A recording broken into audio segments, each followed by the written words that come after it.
আমার লেখাগুলোর মধ্যে চাঁদ দেখাটা একটা অনবদ্য সৃষ্টি।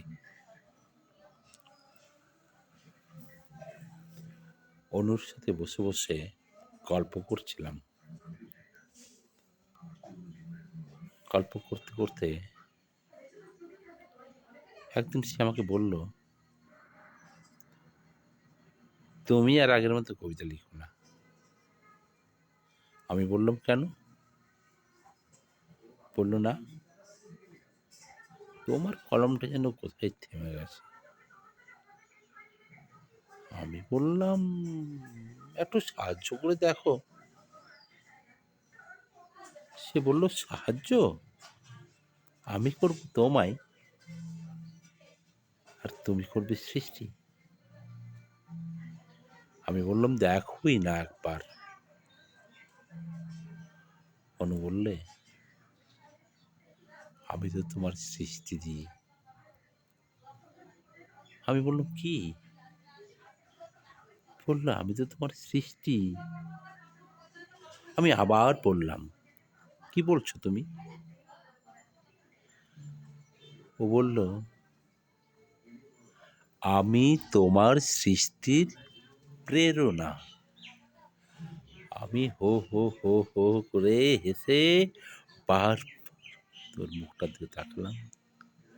বললাম, তাই? তুমি আমার সৃষ্টির প্রেরণা? তাই? তাহলে শোনো একটা ছোট্ট কবিতা। বললে, কি? আমি বললাম, চাঁদ দেখা। বললো, শোনাও আমায়। বললাম, তুমি আমাকে চাঁদ দেখালে শুক্লা পঞ্চমীর নয়, কৃষ্ণা পঞ্চমীর, যা আমার জীবনের মতো একটু একটু করে ক্ষয় পেতে পেতে মৃত্যুর দিকে এগিয়ে চলা। কৃষ্ণা পঞ্চমীর চাঁদ দেখতে আমার মন চায় না। আমি চাই শুক্লা পঞ্চমীর চাঁদ, যার পরিপূর্ণতা পূর্ণিমায়। তুমি বললে, তাই? তারপর চাঁদ না হয় দেখালেই একদিন। বললাম, এই চাঁদ দেখতে চাইনি গো আমি। আমি চাই এমন চাঁদ, যার জ্যোৎস্নায় আমি স্নান করতে পারি, যার জ্যোৎস্নায় স্নান করে শ্রীকৃষ্ণের মতো রাসলীলায় অংশগ্রহণ করতে পারি, গোপিনীদের ডাকতে পারি। নমস্কার।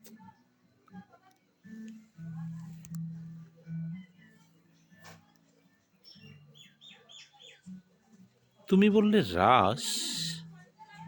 আমি বললাম, ভক্তের সাথে ভগবানের মিলন, এটাই রাস। বললে, তাই নাকি?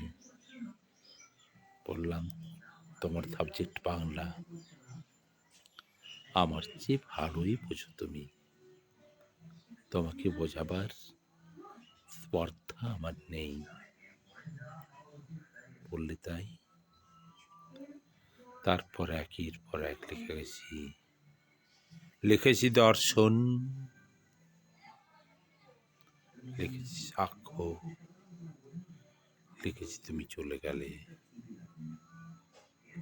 তুমি চলে গেলে, তুমি চলে গেলে।